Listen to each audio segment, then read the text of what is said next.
Hola chicos, bueno pues en este nuevo vídeo os quiero explicar cómo definir la integral de línea sobre campos vectoriales. En el anterior ya hemos visto tanto cómo definir la integral de línea sobre campos escalares como algunos ejemplos y básicamente vamos a seguir un esquema muy parecido en este nuevo vídeo. Bueno, entonces, definición.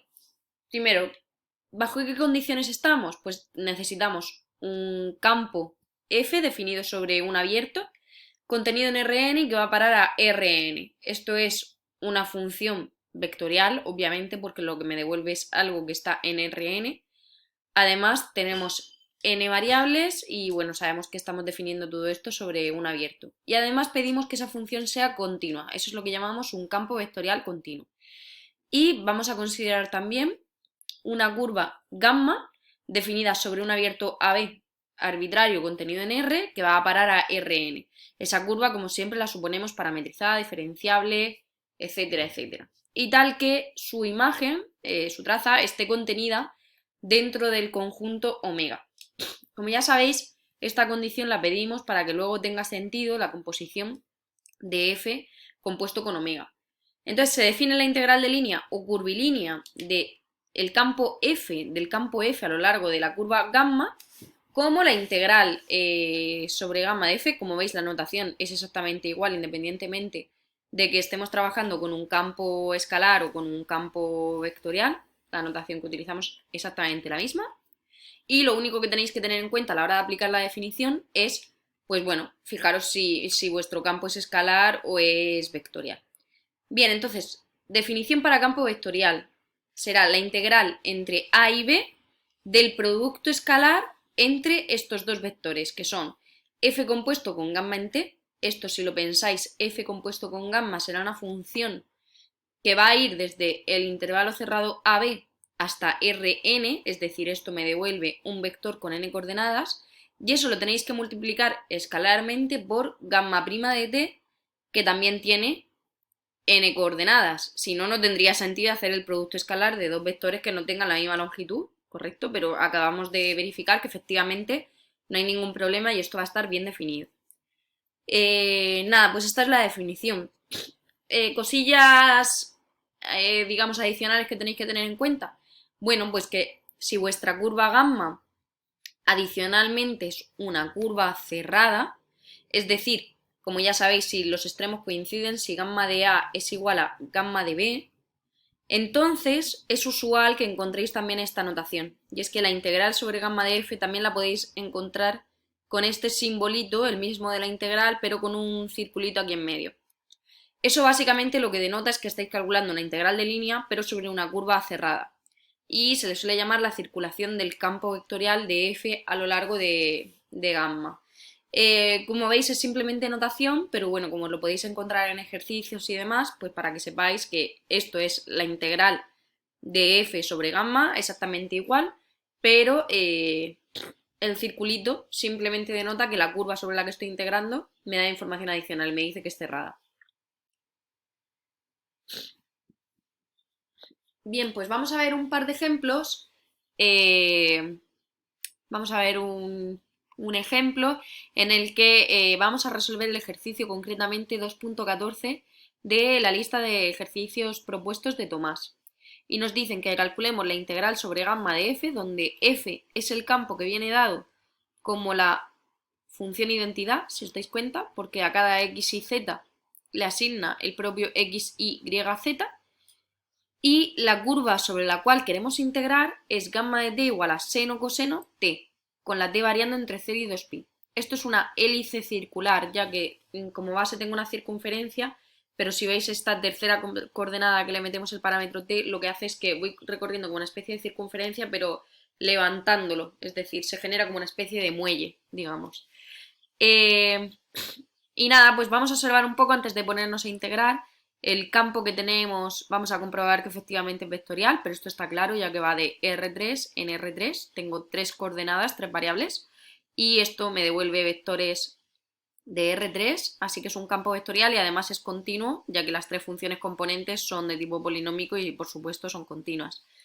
Y nuestra curva gamma, tal como nos la han dado, es una curva en el espacio, es decir, parte del intervalo 0,2pi, que es donde se mueve el parámetro t, y va a parar a R3. Por eso os decía que es una curva en el espacio y además es diferenciable y por supuesto regular. Lo podéis comprobar sin ningún problema. Así que la integral sobre gamma de f, aplicando nuestra definición, es la integral entre 0 y 2pi del producto escalar de f compuesto con gamma por gamma prima. Entonces, básicamente lo que tenemos que hacer en este paso es saber quién es la composición de f compuesto con gamma y quién es el vector velocidad. Pues vamos a calcular esas dos cosas. Por una parte, f lo quiero componer con gamma. Gamma ya sabéis que es seno, coseno, t. Entonces, f lo tenemos que evaluar en seno, coseno, t. ¿Y esto qué me va a devolver? Pues recordad que el campo f es prácticamente es la función identidad, es decir, me devuelve exactamente lo mismo que le estoy metiendo aquí. Por tanto, esta función f aplicada sobre seno coseno t, pues me devuelve seno coseno t. ¿Quién es el vector velocidad? Pues nada, derivamos gamma de t y nos queda coseno menos seno y 1. Y ahora lo que necesitamos es calcular el producto escalar de estos dos vectores. Si os dais cuenta, cuando multipliquéis, cuando hagáis este producto escalar, os quedará seno por coseno menos coseno por seno, es decir, esos términos se van a cancelar, y t por 1. Eso me queda t, me da t como resultado. Entonces tengo que hacer la integral entre 0 y 2pi de la función t con respecto a t, es decir, esto me queda t cuadrado partido por 2 a evaluar entre 0 y 2pi, y esto es 4pi cuadrado partido por 2, o lo que es lo mismo, 2pi al cuadrado. Bueno, pues con esto terminaríamos este primer ejemplo y pasamos a un segundo ejemplo más práctico que seguramente hayáis visto ya en física. Os explico. Vamos a ver una aplicación del cálculo de una integral de línea al cálculo del trabajo. ¿Qué quiere decir esto? Pues que si yo tengo un campo de fuerzas que es continuo, por ejemplo en R3, un campo de fuerzas que vaya de R3 en R3, definido sobre una cierta curva en el espacio, entonces sabemos que el trabajo realizado, omega, por ese campo F a lo largo de gamma, viene dado por la integral curvilínea del campo F sobre la curva omega. De modo que nos planteamos, sabiendo que el trabajo se puede calcular como la integral curvilínea sobre la curva gamma de la fuerza, nos planteamos el siguiente problema.